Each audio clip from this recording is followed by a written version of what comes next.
And thank you all very much for coming to the 11th of our Gresham lectures on the environment on the topic of net zero. And in this lecture, so over this course, this is the fifth of the lectures this year where we're talking about the overall theme is when net zero, so sort of how fast should we be thinking about stopping climate change. And in the last couple of lectures, we talked about impact of climate change on extreme weather, and then in the most recent one, global tipping points, and the kind of things that people typically worry about and ask me about in terms of am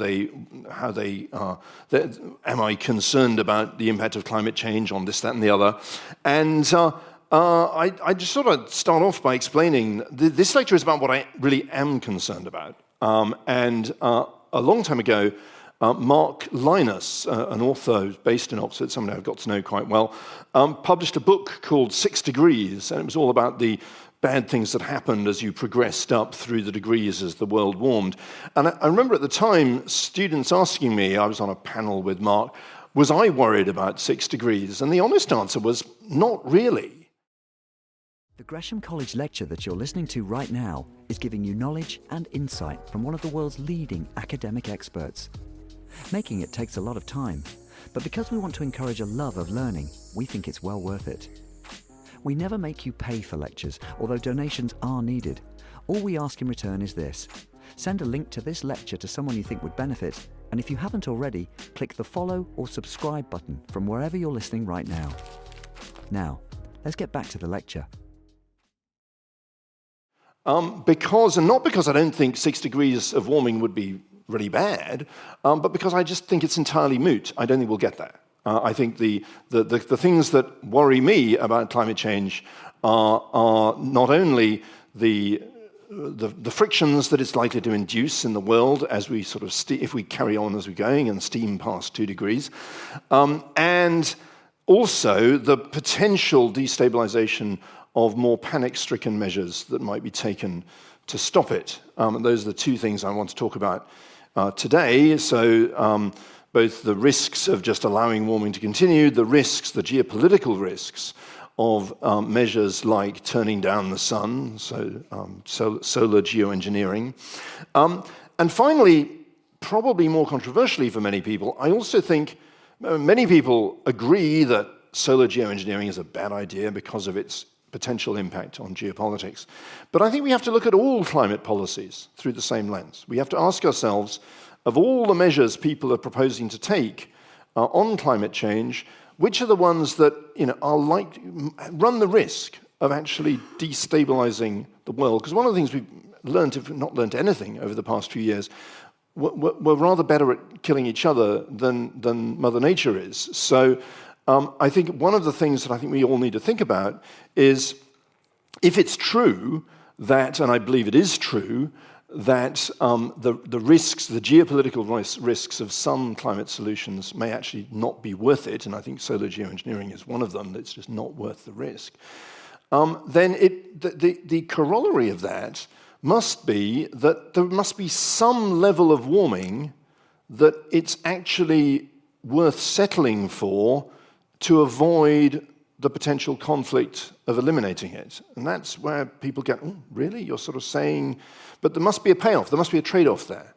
And I think we do need to think about that. And that's the sort of thing I want to talk about in this lecture, and in particular sort of more precipitate scenarios for phasing out fossil fuels border on what you might call social geoengineering, which would be potentially very challenging and destabilizing, but for the world. And by the way, not just for the world, I think we are entering a phase where, in Britain, climate change is, for whatever reason, becoming an increasingly divisive issue, and people are pushing that, and that's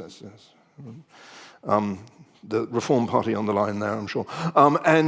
So we are facing the challenge of this becoming a much more divisive issue here as well. The overarching point of this lecture, there's sort of three ways in which climate change could trigger a global conflict. We have unmitigated impact, so we just let it go, and I'll talk about that. We'll talk about solar geoengineering, attempting to control the weather, and we'll talk about the potential side effects of poor mitigation policies. That's probably the most controversial question. So as far as the geopolitical consequences of just letting the world warm, I thought I'd start from this very well-known diagram from the Intergovernmental Panel on Climate Change. This is the way they represent the risks of different levels of warming. And by and large, warming does, the physical risks of climate change do scale with the amount of warming we've got. And the transition here from sort of yellow to red is from moderate risk to high risk and so on. And you can see, by the way, that the narrow columns are from the fifth assessment report. That was back in 2014. The broader columns are from the latest assessment. And you'll notice that one of the shifts in the climate community and research community has been to bring forward the point at which we think there's higher risks to the various reasons of concern that the IPCC has identified. People do often ask me, is it worse than we thought? And the answer at the sort of global level, at the kind of modeling the overall climate response to rising greenhouse gases, the kind of thing that I do, the answer is not really. It's sort of evolving pretty much exactly as we expected. But when it comes to the impacts of the warming we're seeing, we're tending to see these impacts appearing earlier, and each successive revision of the Intergovernmental Panel on Climate Change reports has tended to bring forward the points at which they're saying there's high risks to different systems. And they classify this in these various ways. And so you'll notice there's 5 reasons for concern they talk about. Unique and threatened systems, that's the Arctic ecosystems or coral reefs, ecosystems that are particularly impacted by climate change. Extreme weather, we know what that is. Distribution of impacts, we'll come back to that. Global aggregate impacts are when we're talking about, say, the impact on the entire world economy. So what's the overall aggregate impact of climate change on the world economy? And large-scale singular events are the sort of things we were talking about in the last lecture. Shutdown of the thermohaline circulation, collapse of the West Antarctic ice sheet, that sort of thing. So generally speaking, if you sort of ask what people think they're concerned about in climate change, it's, the unique and threatened systems, dying polar bears. If you speak out, well, you can produce postcards that you can send to your friends to get them worried about climate change, and these are the sort of things. But I thought it was interesting, the topics they've picked out, #SpeakOut has picked out, they've picked out, obviously, threats to the Arctic, threats to low-lying nations, the Maldives, I believe this is, extreme weather, wildfire risk there, large-scale singular events like collapse of ice sheets, more extreme weather. It's sort of, those are the 3 people focus on, and of course economists are worried about the aggregate impacts on the world economy. But the reason of concern that I think we are actually most concerned about is rather mysterious, number 3, distribution of impacts. And what it means, what it's defined as in the IPCC report, is the risks and impacts that disproportionately affect particular groups due to uneven distribution of physical climate change hazards, exposure, or vulnerability. And this is the one I'm most concerned about because, back to the theme of this lecture, it's the one that has the most potential to impact on geopolitics. But to explain why I think other people are most concerned about it too, whatever they might say and whatever postcards they might send each other, I think this is the one which ultimately gets people anxious about climate change, is these emerging injustices in the climate signal we're seeing already. And the reason I think this, I can sort of sum it up with actually sort of 3 things. John Rawls, an American philosopher, disaster movies, and the People's Postcode Lottery. So these things are linked. John Rawls was an American philosopher who, in the early 70s, produced a theory of justice which was based on the premise that you had to imagine organizing a just society was one in which you would deem it as just, even if you didn't know who you were going to be in that society. So he introduced the idea of a veil of ignorance, that you didn't know who you were going to be, so how would you want society to be organized without knowing which member of that society you were going to become? That was the sort of thought experiment. And it has various consequences of this. And one of the key consequences was it highlights, and it works because, as a philosophy, because, I mean, people liked it, people adopted it, and a lot of people cite it. And one of the consequences of Rawlsian philosophy is a strong aversion to individuals specifically losing out relative to their neighbors. Nobody likes that prospect of maybe being suddenly much worse off than your neighbor. And which I think this relates to the way we react to disaster movies, is that the disaster that occurs in a disaster movie occurs to everybody. And people find this almost strangely reassuring. Yeah, it's the end of the world, but it happens to everybody. I think what was the one exception to this, by the way, which was very, very clever, I mean, Don't Look Up. Of course, they kept the ironies going all the way through that movie, and they had all the hyper-rich people went off in a spacecraft, frozen at the end. Sorry, I'm spoiling this. Spoiler alert here. But they kept up the fact that the unfairness continued, even all the way through to the end of the movie. Why do I think the People's Postcode Lottery isn't? Well, I get exercised about this kind of thing because, so it's not that relevant, but it does make me very angry. So the People's Postcode Lottery, I don't know if you follow this sort of thing, but it's designed that so here's lots of happy people in Altrincham who've all won 10 grand each because they played the People's Postcode Lottery. What it doesn't show you is the other people of Altrincham whose neighbours are all annoyingly smug. Okay, so the way the people, they're actually exploiting Rawlsian philosophy. They may not say this on their website, but what they're doing is they're frightening people into thinking you're going to be worse off than your neighbours if you don't buy a People's Postcode Lottery ticket. It's blackmail of the poor at the lowest level, and I cannot understand why it hasn't been banned. Anyway, the problem is with climate change, with what's happening, is it's emerged already. We're seeing very uneven, even at relatively modest levels of warming, up to 2 degrees, we're seeing very uneven impacts of climate change on countries around the world. And we did some work in the build-up to the IPCC 1.5 degrees report, looking at the economic impact of 1.5 and 2 degrees of warming relative to where we were at, which is 1 degree of warming today. And this was work actually which Felix Pretis led in the economics department in Oxford. What I found was really interesting about this work was it was entirely empirical. He used empirical relationships between productivity and temperature in different countries around the world. And he managed to show that a very clear, geographically distinct pattern, hot countries lose out, cold countries do well, out of the climate change. And by and large, if you also look at, so you can see that it's primarily countries in the deep tropics, which are typically also countries that have not contributed a huge amount per head of population to climate change. They're the ones who are most impacted by climate change to date. And of course, if we go and look at the individual countries, at the top of the list, you've got Finland, Russia, and so on, doing relatively well out of modest levels of warming. And at the other end of the list, you've got Mauritania, Mali, and so on down at the bottom. Interesting, you can see United Arab Emirates there.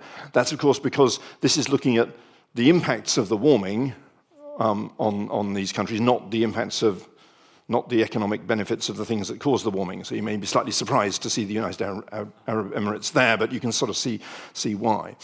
And of course, because we've got these very uneven impacts of warming, that is compounded by the fact that we have equally uneven, even more uneven, contributions to warming.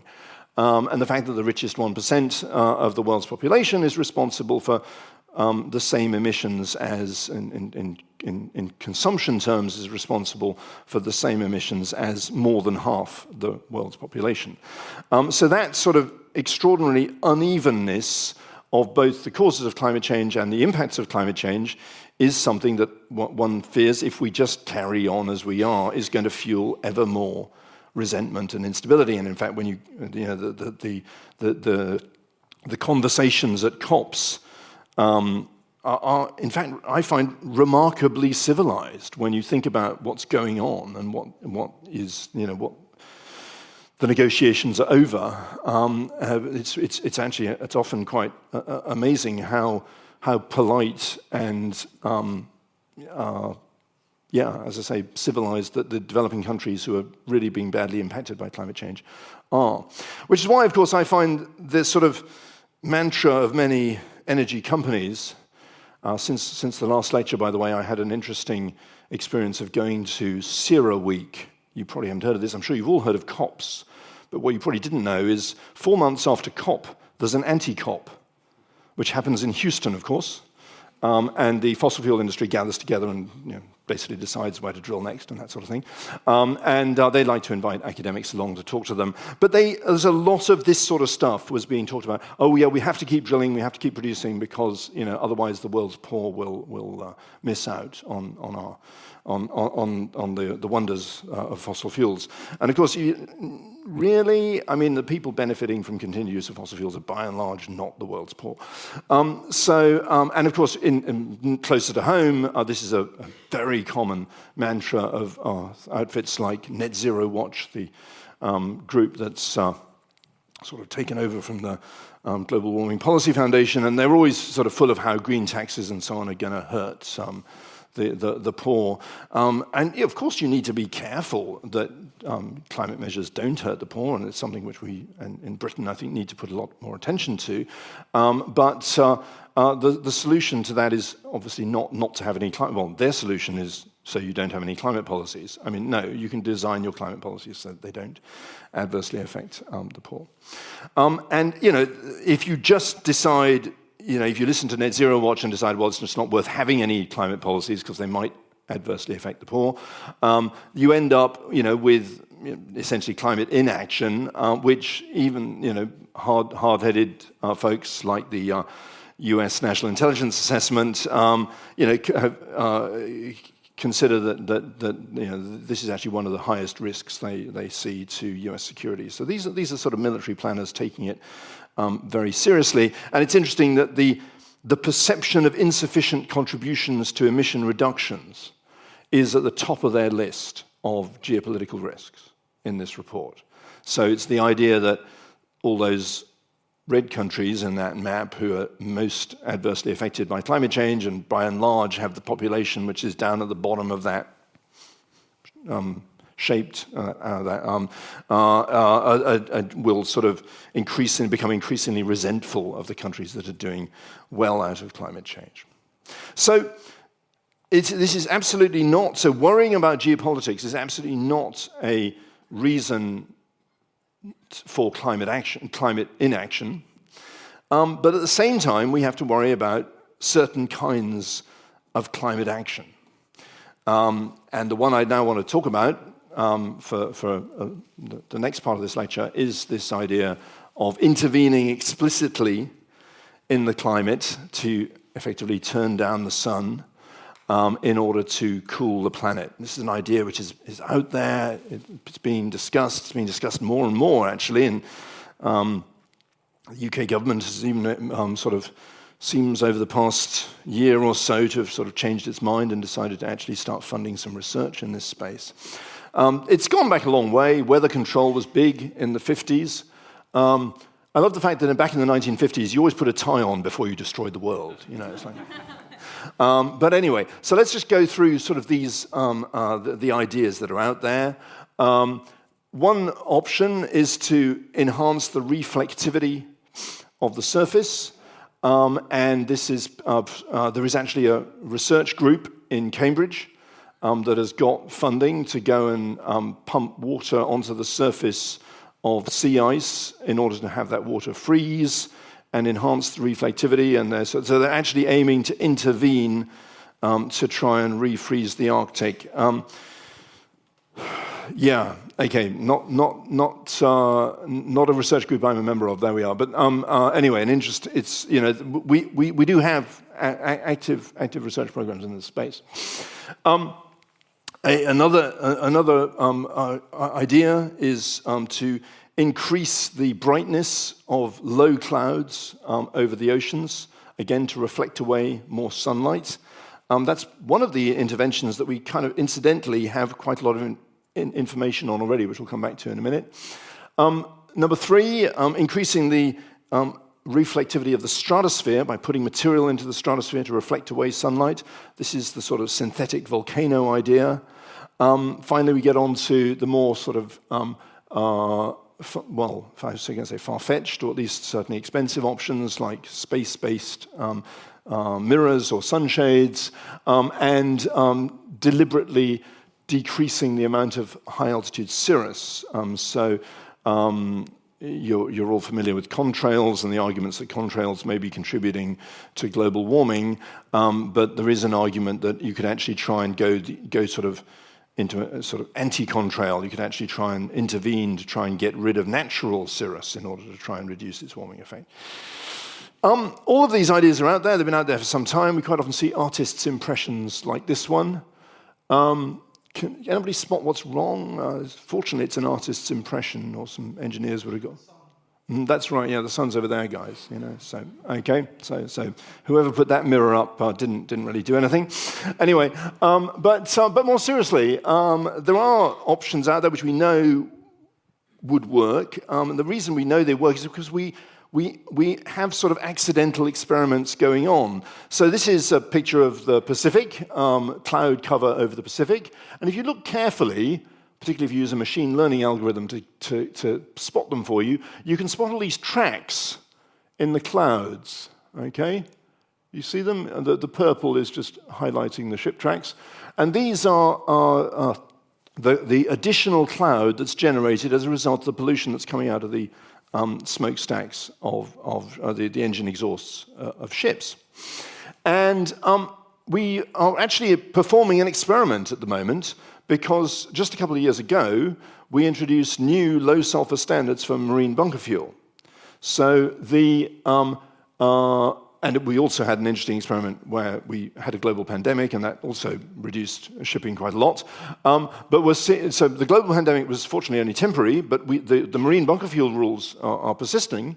And so we're actually able to see the impact of a reduction in the pollution, in marine pollution on low clouds. So we're actually seeing some impact already of the, and in fact, I was just hearing last week, I think it's still under review, this paper, but colleagues in the US have actually think they can detect even a consequence of this in the temperature record. They're actually sort of seeing that a little bit of, we've seen a couple of, as you all know, this past year has been a very warm one, and maybe some of that warming, I wouldn't push the boat out as to how much, but a little bit of that warming may have been contributed by the fact that we've cleaned up ship tracks.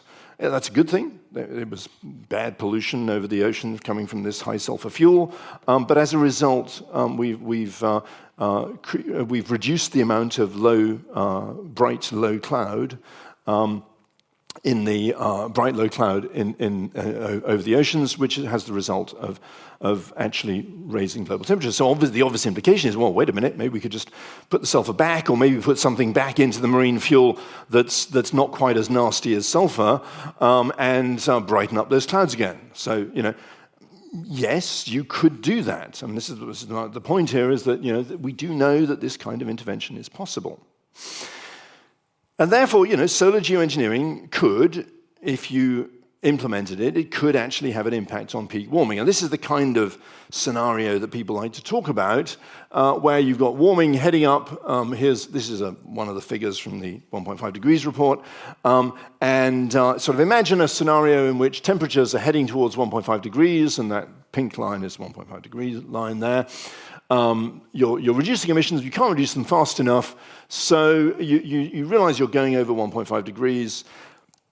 You deploy a sort of geoengineering scenario. You pump lots of, the scenario here is the stratospheric injection one. You pump lots of material into the stratosphere, and you reduce the incoming radiation by just the right amount to sort of shave the peak off the global temperatures. And this is sort of suggested as a good thing to do. And it's even actually, we've even got to the stage where people are saying, well, this is possible and cheap, and you can even do it right away. You can buy a bit of solar geoengineering. This is a company, Make Sunsets, that is releasing balloons into the stratosphere above America The balloons sail up into the sky. They're clever. They put cameras on them so you can sort of see what your balloon is doing. That's the view from the balloon down over, I think it's California. It must be California, actually, because they tried to do this in Mexico, and Mexico promptly banned it. And this is the view of the balloon.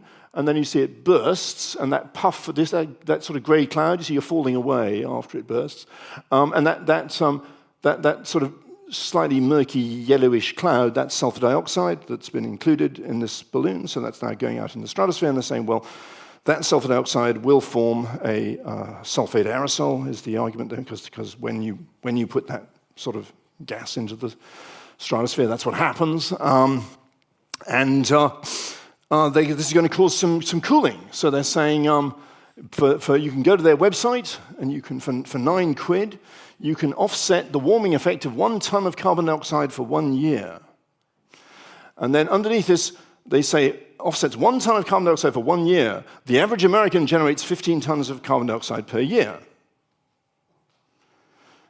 If you've really been concentrating in these lectures, why is this misleading advertising? So can the average American, what you're clearly meant to do is multiply that by that and think, I can offset my carbon dioxide emissions for a mere £135 a year. Anybody want to comment on what's wrong with this logic? So it's only the 1 year, and how long does the temperature impact of your carbon dioxide emissions last? Forever. Yeah? Okay? So in fact, what it actually takes to neutralize the carbon dioxide, so suppose you were emitting 15 tons of carbon dioxide per year, you need £135 in year 1, 270 in year 2, and so on, £12,000 in year 90, and, okay, at some point you're going to stop emitting, but then it's like forever. Yeah? That's the problem. That's the fundamental problem with this sort of approach. If you're going to try and compensate for the impact of carbon dioxide emissions by dumping stuff in the stratosphere, you're making an absolutely permanent commitment to keep doing it until you've actually taken the carbon dioxide back out of the atmosphere again, which of course is what happens in that scenario. I'll just go back to we'll come back onto it. But to be fair, I think Make Sunsets are if you go further down their websites, you can get a big discount if you take out a monthly subscription. So maybe that sort of makes the economics a bit better. But the point is, seriously though, particularly if it was done by a government or something as a sort of big scale program, cost is actually not the main issue with solar engineering. It would be affordable if somebody was to decide to do it. But the real issue with it, and the reason it's so destabilizing, is because, of course, there's more to climate than just global average temperature. And this is an excuse for me to talk a little bit about climate physics again, and tell you why. So reflecting away sunlight, it can have a sort of equal and opposite effect on global temperature as increasing greenhouse gases, but it can't have an equal and opposite effect on the climate as a whole, because, of course, the climate as a whole is much more than just the global average temperature. So there are absolutely certain to be side effects of a program where you're modifying the climate by pumping material into the stratosphere to hold down surface temperatures. And that's when the arguments begin. And let me just sort of illustrate one of these side effects with this animation of this is global precipitation. This is precipitation around the world.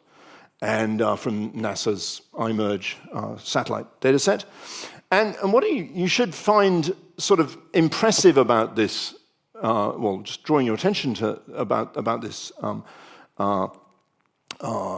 this data set, is that you can see the diurnal cycle, the daily cycle of temperature in the tropics and so on.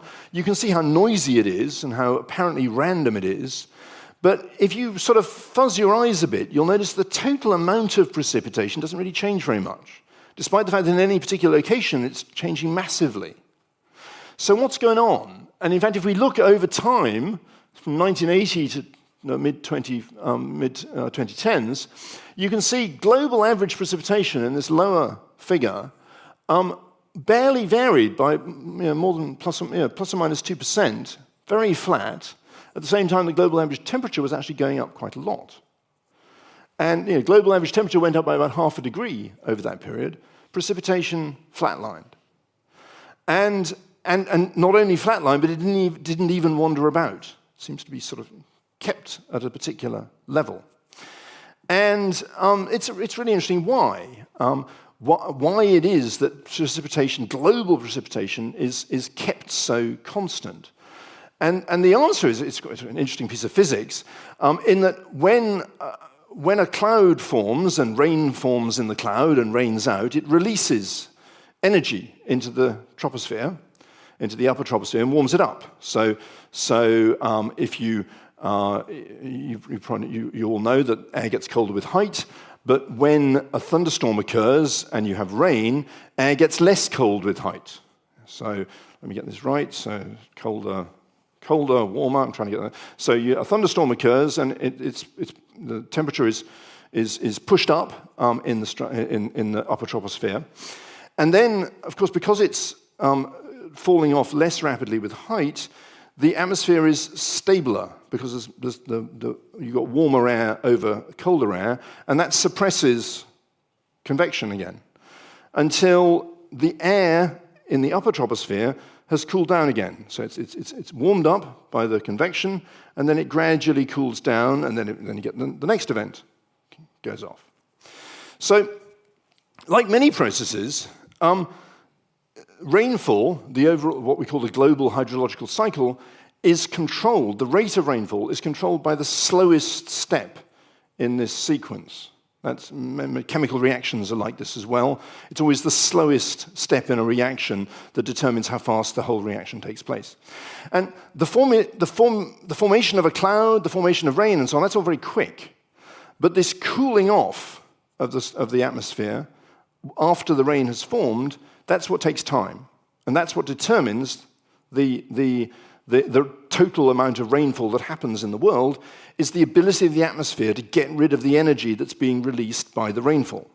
We understand this. This is the basic sort of physics of how rainfall is controlled, and that's why you saw that's why we see a very constant amount of rain here, and why you saw that sort of very constant rainfall around the world in the animation.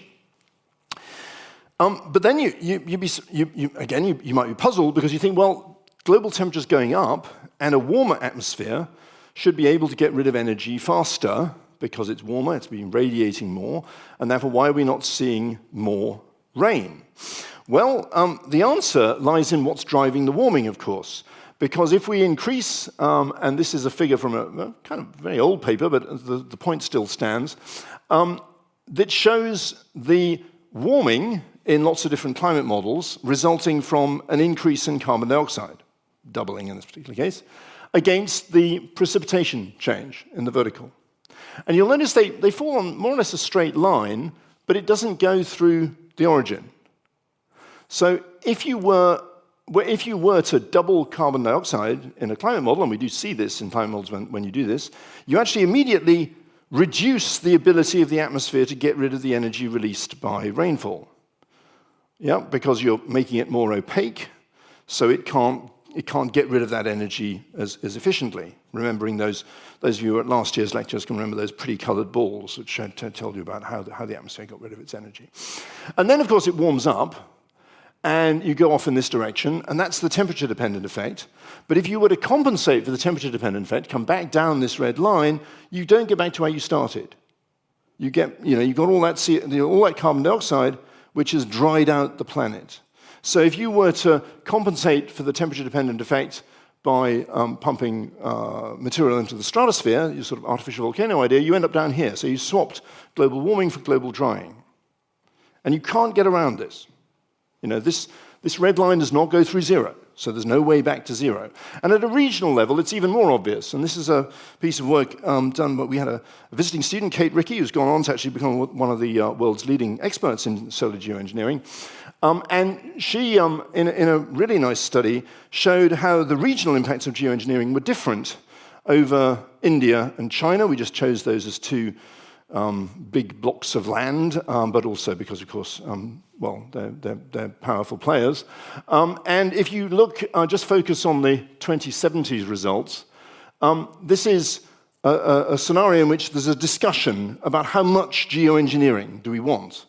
And the circle shows pre-industrial climate, sort of within one standard era of pre-industrial temperature and pre-industrial precipitation in these individual regions. And you'll notice that, if we go for more geoengineering, China's happy, they're back inside the circle, but India's out of the circle. India's been driven to a climate that's different from its pre-industrial. And of course, if you go for less geoengineering, then India's happy, they're inside the circle, but China's not. So this kind of regional disparities are inevitable from a geoengineering plan. And it's taken me 10 minutes to explain to you why, but everybody can understand this. And so, the governments of India and China may be very rational, and they may be able to sort it out and agree on that. But, there are others. Here we are. Thanks to John Berman for pointing this out. This is James Delingpole. Anyone who still believes that the weather is not being deliberately engineered to create food shortages deserves all the food price inflation and starvation we will inevitably get. Now, never mind James Delingpole is saying this, but, 135,000 people are reading it. Lots of them are liking it.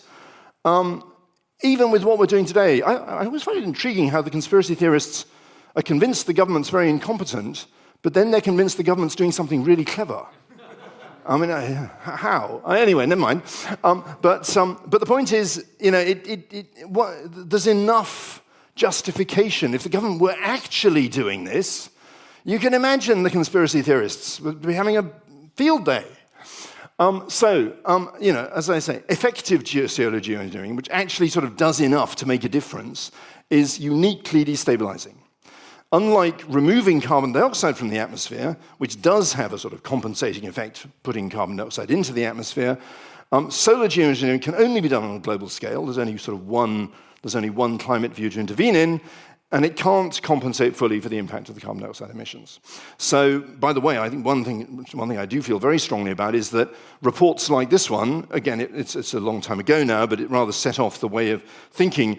For 10 years, people thought of carbon dioxide removal and solar radiation modification as sort of two parts of the same thing. They're not. They're fundamentally different. One is actually compensating for the impact of putting CO2 into the atmosphere. The other one is this sort of sticking plaster. And when we come back to this scenario, if you look at the sort of, this was included in the 1.5 degrees report as a sort of suggestion of how solar geoengineering could be relatively harmless. But if you look at what harmless implies, you realize that you're actually deploying the solar geoengineering after you've already reduced emissions by almost half, and you're only a couple of decades off net zero. Why on earth would you at that point suddenly head off on a complete tangent and start deploying geoengineering? And of course, when the impact of the geoengineering is actually sort of kind of within the uncertainty in the response anyway. So fortunately, for now, there is a global moratorium in place.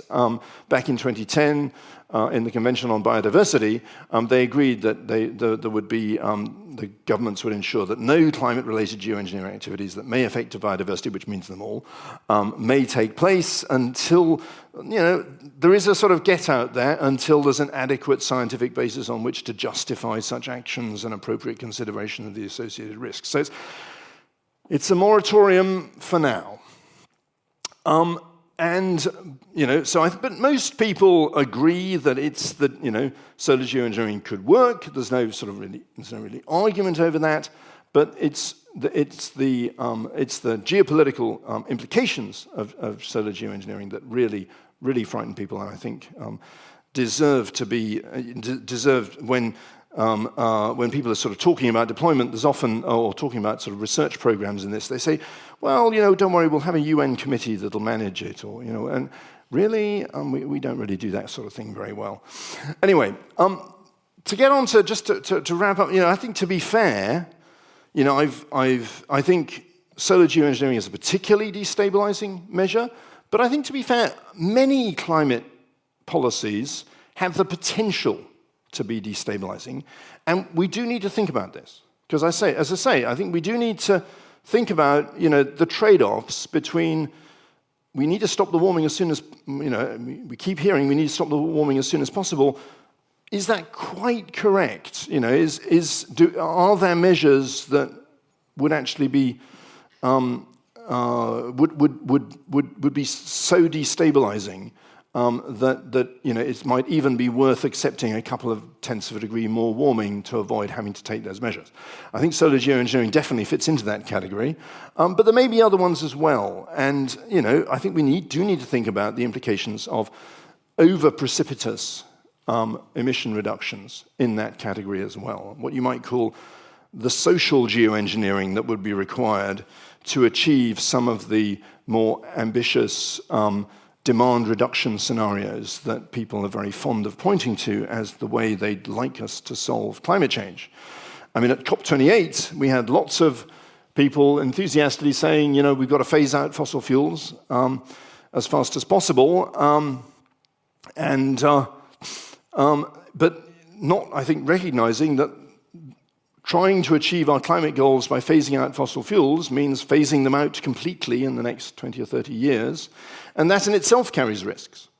If we look at these scenarios, so this is 4 scenarios, all of which achieve 1.5 degrees, and what I'm showing you here is energy use, not emissions, but energy use in these scenarios from different sources. The dark green is conventional fossil fuel energy generation. And so you can see in 2 of these scenarios, we effectively phase out conventional fossil energy generation. The other 2, we reduce it, but it doesn't get phased out entirely. So what does that entail, that sort of fossil phase-out scenario? Well, in one class of these scenarios, it means an immediate, that means this decade, 30% reduction in final energy demand per head of population.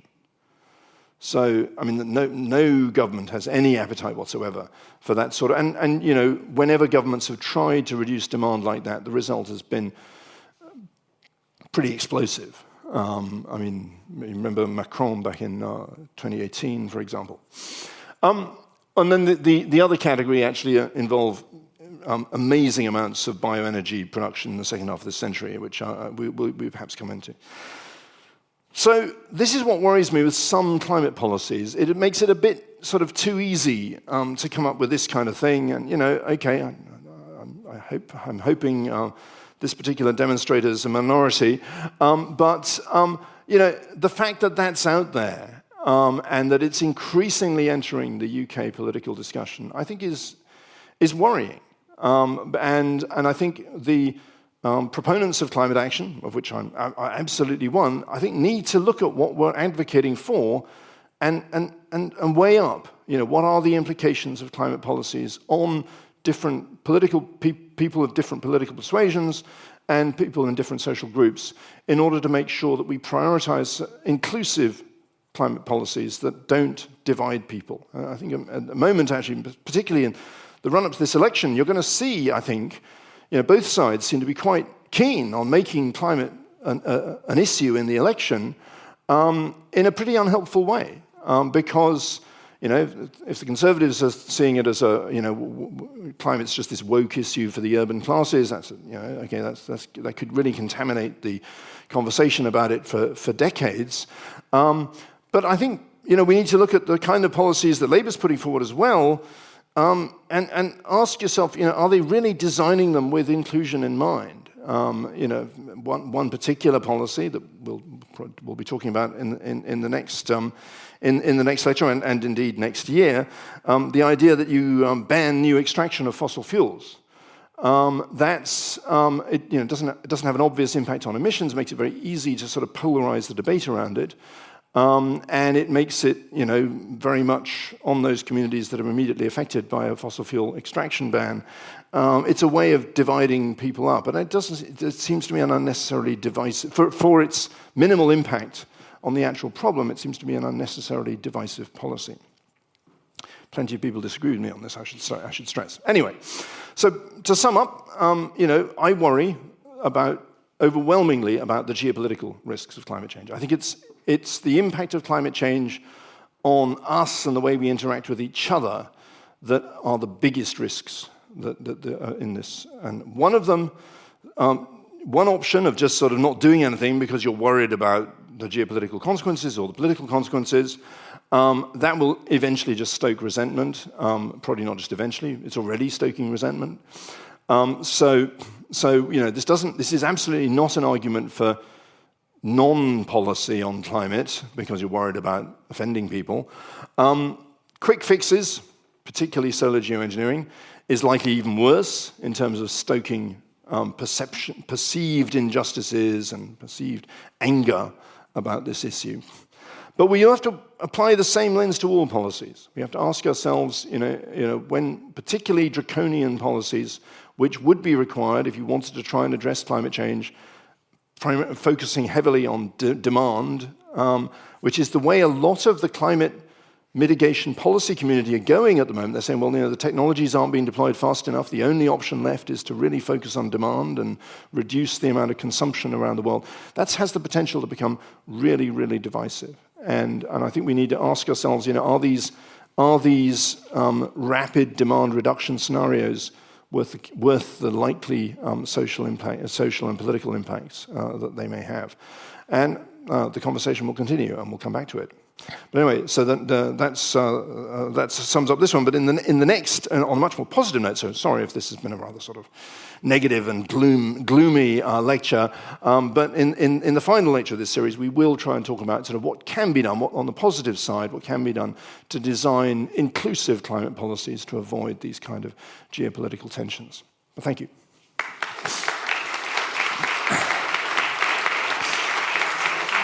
First, perhaps the question of, you said that there is a lack of consensus among countries, and there is the question about actually the potential implication of unilateral deployment of solar engineering techniques. What could be the potential implications of that? Well, it's already happening. Those guys in California are letting off these balloons.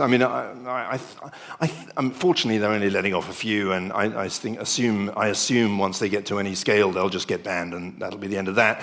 But they've made plenty of money. They've got. If you look at their website, they've got lots of investors piling in, and clever guys in the short term. I'm not sure that's very good. But yeah, the point is that even a wealthy private individual could start messing around with the Earth's climate. The difficulty, of course, is you can't do it secretly. So it would be pretty much impossible to start geoengineering without people knowing that you were doing it. And as a result, the conspiracy theorists, but even non-conspiracy theorists, even perfectly sensible people, would immediately start to say, well, wait a minute, they're doing this program, and I've just got this mega drought, which is killing all my relatives and so on. Maybe this is related, and you'd have some justification for that. And that's the problem. And that's when potentially the wars start. And interestingly, are they actually computing the carbon footprint to make the balloons? Because this has... I wouldn't want to start getting into those sort of arguments. Maybe they have, but or even just other forms of solar engineering techniques. That's quite an interesting... No, but there is no question that stratospheric aerosol injection, or marine cloud brightening for that matter, could be done. It would be relatively cheap. That's the sort of scary part of it. Is it's affordable, but it definitely has side effects, and it has comprehensible side effects. It has side effects that everybody would understand, and therefore everybody would, feel it's impossible for a government to get away with saying we're doing this, but don't worry, it's not having any adverse impacts anywhere in the world, because somebody would blame them for the weather. Another question is actually related, is about, to avoid conflict. It seems that transparency and accountability is key here, and it has to be ensured. How can we make sure of this, in the sense that there is a lack of awareness of all these techniques and so on? I know that this is, there's a foundation, I'm blanking on the name, Janos Pastor is the head of it, where they talk a lot about this sort of accountability and inclusion of different countries and different perspectives and so on in discussions about geoengineering. I think that's hopeless, to be honest. Doesn't matter how transparent you are, you're still going to get blamed. In fact, arguably, the more transparent you are, the more you're going to get blamed for the weather, regardless of whether it's true or not. I mean, you saw the tweet. I mean, and there's enough of a reasonable narrative there for there to be that risk. And inevitably, if this actually happens on any scale, it will be with the blessing of the big military powers. So, I mean, for this to be done on any scale, it's either done by the US or China, or done by somebody else with the blessing of the US or China, and probably both. I mean, you'd need, and so therefore, the US or China or both would be held responsible by the rest of the world for this program that they are allowing to happen. That's where it gets frightening. All right, questions from the audience, yeah? Yeah? I thought one... Sorry. Thank you. So one interesting idea that James Lovelock had of a low-cost way to reduce global warming would be to force all the airlines to run the intercontinental flights during the day instead of at night, so that the vapor would have a dimming effect. How would that possibly work or not work in the context of solar geoengineering? Yeah, I mean, it doesn't. There are.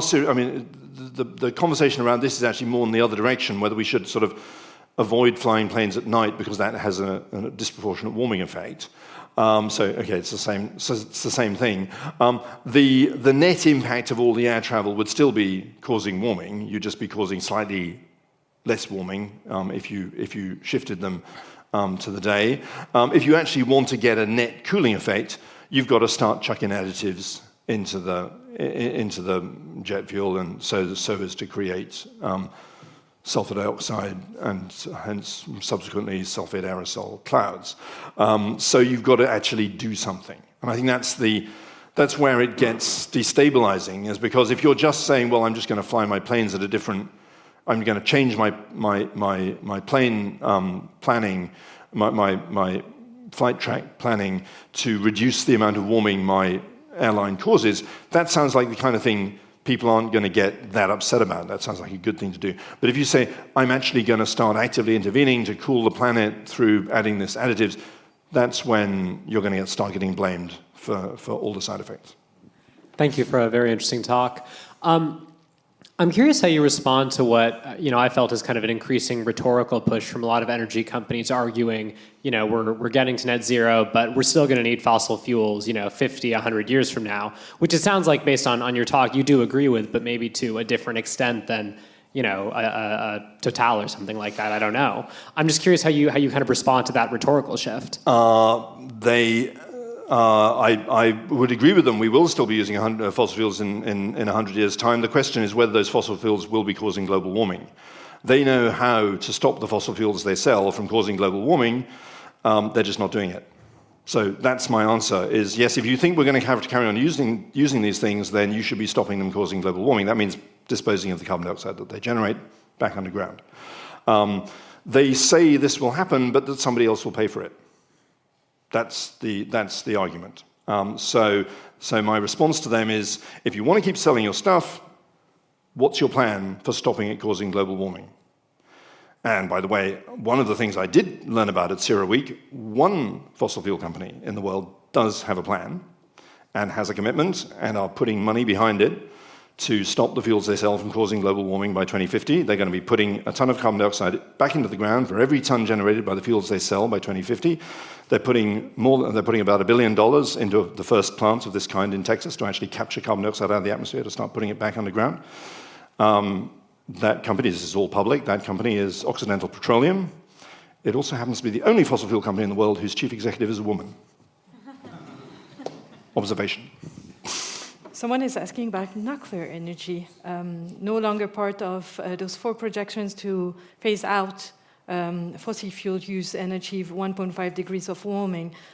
Is there a fear of nuclear energy sort of justified? Yeah, I did actually think of having a 4th topic in this on the nuclear option, as it were, and because, of course, that's another one where you've got to weigh up the geopolitical implications of a nuclear future versus the benefits to the climate. There would undoubtedly be benefits to the climate to shifting our energy systems rapidly to nuclear, but of course there are other consequences there. By and large, at the moment, where I stand on that is the costs of there's cheaper ways of getting to where we need to go, and in particular, fossil energy getting rid of the CO2 is actually competitive. It's significantly cheaper actually than nuclear energy at the moment. So nuclear energy has got a lot of work to do to actually even become competitive with, as it were, safe fossil energy. Obviously, fossil energy dumping the CO2 in the atmosphere is the cheapest of them all, but that's a bad idea. We've kind of agreed that. But even if you get rid of the CO2, capture it and put it back underground, you're still cheaper than nuclear energy. And so that's why I think, for example, the amount of money the UK is spending on Hinkley Point is ridiculous. There you are. Questions? Oh, good. Thank you. I'm sorry, I didn't quite understand the fact that precipitation is carrying on at a constant rate, but temperature is going up. What kind of effect is that going to have on food production? Okay. So yes, sorry. I appreciate the opportunity to go back into that because that was the bit of physics in this lecture. The thing is that carbon dioxide is going up at the same time the temperature is going up, and the level of carbon dioxide in the atmosphere has a drying effect, a direct drying effect. Yeah. Whereas temperature is going up, that has a moistening effect because and so at the moment these two things are competing with each other. If you eliminated the point I was making was if you eliminated the warming effect of the CO2 by some sort of sun shield, you would still get the drying effect of the CO2. So you would then swap that constant precipitation with a steady reduction in precipitation, which so farmers are not going to be happy. Well, farmers are never happy. I mean, that's a golden rule. But yes, I mean, we are seeing impacts of the climate changes we're already getting on food production, and there are side effects of geoengineering on food production as well. I mean, we could. There's entire conferences devoted to quantifying the side effects of geoengineering. The argument's always made, yes, but it would be much worse to just let the climate warm up. And you can make that argument, but the problem is, I don't think that argument will work for the people who feel they're being adversely affected by the global geoengineering program. Telling them, oh, but you'd be much worse off if we weren't doing it, probably won't work for people. And that's why I see this as this uniquely destabilising idea. I think we might be able to take I'm just going to take one from Slido and then I'll leave it to the floor for. In a global interconnected system, are government thinking about the knock on social and geopolitical effects of climate change, mass migration, refugee crisis, etc., wars, food shortages, etc.? Do you think there is enough? Well, I hope they are. In fact, I hear there's some people here from the FCDO, so hopefully they're thinking about this, because yes, there's lots to think about. We live in a highly interconnected world, and these are the impacts that we will become most. We also live in a corner of the world where we can probably insulate ourselves from the worst effects of climate change. This is a part of the world where, we'll have a bit more flooding and that sort of thing, but it's not, it's not the same as the impacts that are likely to happen in, say, North Africa or the Asian subcontinent and the Indian subcontinent. So I think that's where this really fuels this geopolitical tension, because if you have rich countries that have overwhelmingly caused the problem, putting up barriers to stop people moving from poor countries where these countries have literally become uninhabitable because of warming, as you see increasing regions of the world, we're seeing increasing regions of the world becoming, experiencing temperatures where people simply cannot safely work outdoors. If those, we're seeing increasing incidence of this, then that's going to be difficult, because you're going to be telling people, sorry, we changed the climate, you can't live where you're living, but you can't come to here either. I can see that. That could end badly. More questions? I think we have the gentleman over there. Thank you. Hi. Just a thought. I mean, in terms of, sort of mitigating resentment, the fact that there's 1% of the global population contributing 66% of emissions, I think that's about 2,500 people in the world, according to the Forbes rich list or something.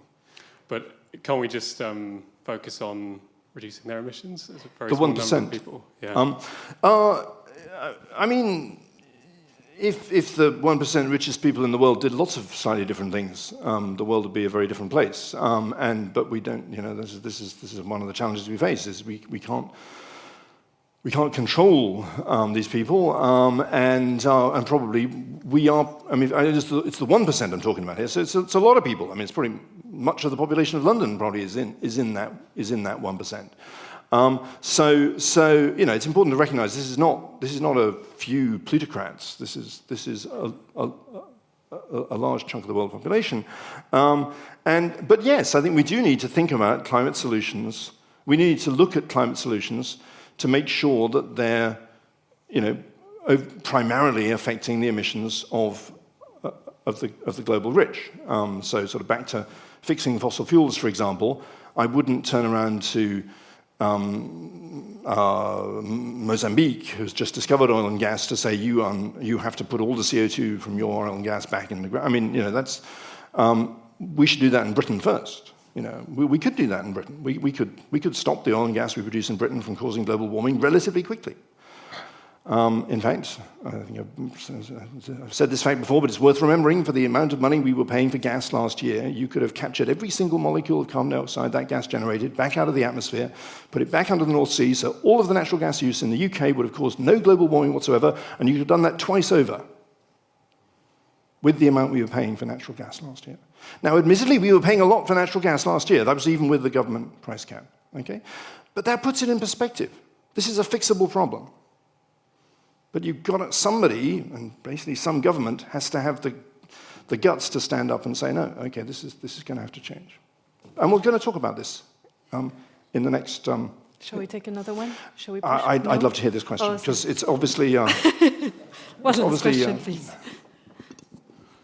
How about something like those that produce an item or an energy or a gas are responsible for the disposal of the effect in the first place? So the Qataris may be supplying a great chunk of the gas we're burning out of Milford Haven and wherever, but they should be responsible for doing the equation that takes the CO2 produced from their product out of it. Same as if I was to buy a car, the disposal of the car at the end of the day is an issue as well. How about that? That is a genius idea, and I commend you to Allen, Frame and Mason 2009, where we suggested the case for mandatory CO2 sequestration. And I can also, so we called it the carbon take-back obligation, or that's its new name, and ultimately I firmly believe this is actually how we're going to solve the problem. It's going to have to become a condition, a licensing condition. If you want to dig it up, you've got to put it back.